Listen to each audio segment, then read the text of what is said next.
بسم الله الرحمن الرحيم. في هذا الفيديو غادي نشوفوا une série métamorphique اللي كتكون في les chaînes de montagne. C'est une série métamorphique argileuse، يعني l'origine تاعها الأصل تاعها هو l'argile اللي هو une roche sédimentaire، صخرة رسوبية. هاد l'argile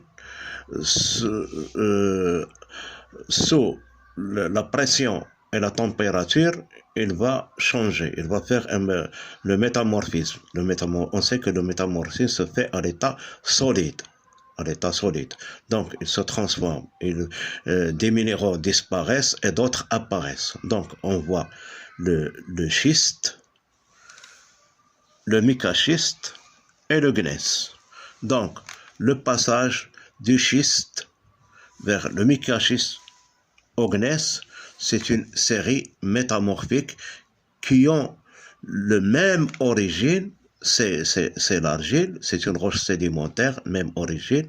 Donc on voit ici dans le schiste, il y a alignement des minéraux. Après, dans le micaschiste, on voit une schistosité. Une schistosité veut dire que les minéraux sont classés en des minéraux sombres et clairs, on voit que le micaschiste, il présente des feuillets qui sont séparables. On peut les séparer.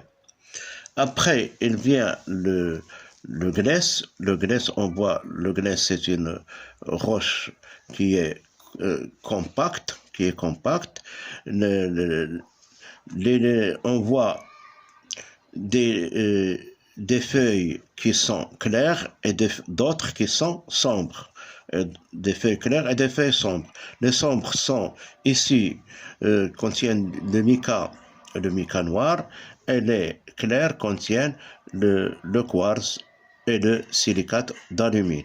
Donc, ce passage du schiste au micaschiste au gneiss, c'est une série métamorphique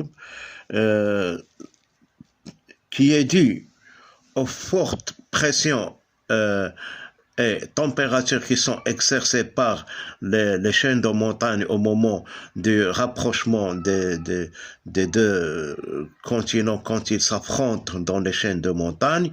Il y a la pression et la température qui augmentent. On voit que les minéraux deviennent de plus en plus gros, et il y a un feuilletage, voilà, des feuillets. Là, on parle de la foliation. Donc, il y a la schistosité.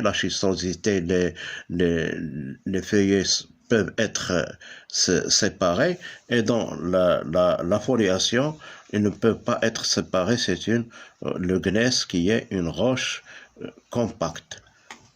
Donc c'est une série métamorphique qui provient de la même roche sédimentaire qui est l'argile, puis progressivement, elle se transforme et elle s'enfonce en profondeur. Donc les conditions de température et de pression changent.